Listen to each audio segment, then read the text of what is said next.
Okay, so basically, for our East project, we are going to be doing short video series on just, issues that we feel like people are somehow misinformed on.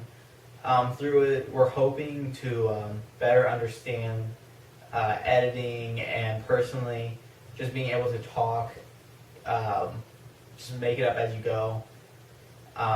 For me and whatever you guys want to learn. Yeah, video editing. Talking better, like ad-libbing in front of a camera, like he said.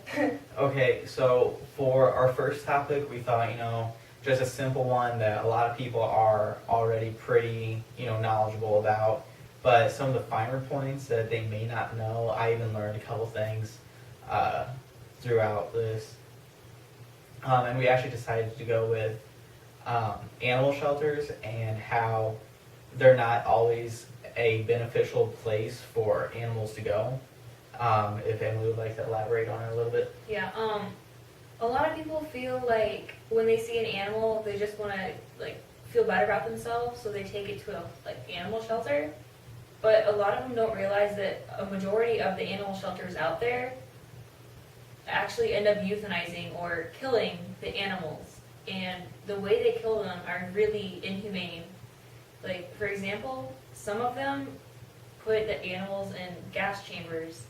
Like, they force them into small rooms and make them suffer a very long, painful death.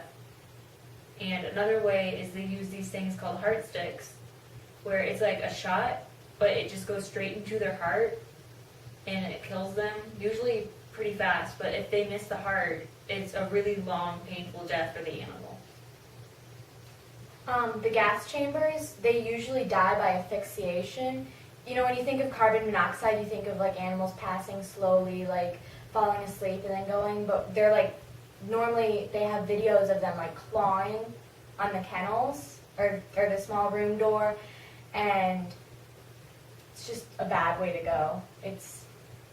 It makes it worse when you realize that they're actually aware that they're dying. Like she said, they claw in the cages, and it's kind of it's strange watching just how painful it is for them. And people think that it's a nice, temporary, comfortable home for them, but in reality, it's pretty much a death sentence if they're not a desirable pet by human standards.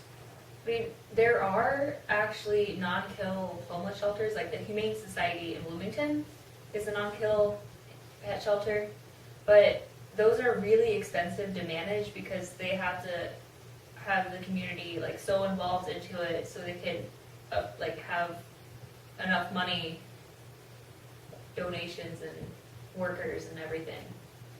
Usually when they do put pets down, they're pets that don't really have anything wrong with them anyway. They're, physically or mentally maimed, but some of them really aren't. My parents have always talked about if one of my dogs, the oldest one, ever got cancer or something like that, that we would probably put him down so we didn't have to watch him suffer and he didn't have to suffer himself. So I can understand from that point of view, but for animal shelters, just put them down because There's not enough room, or they think that no one will want them, which They- is cruel. yeah, pretty much it for this one. Just kind of a rough outline of what we're going to be doing. Really rough.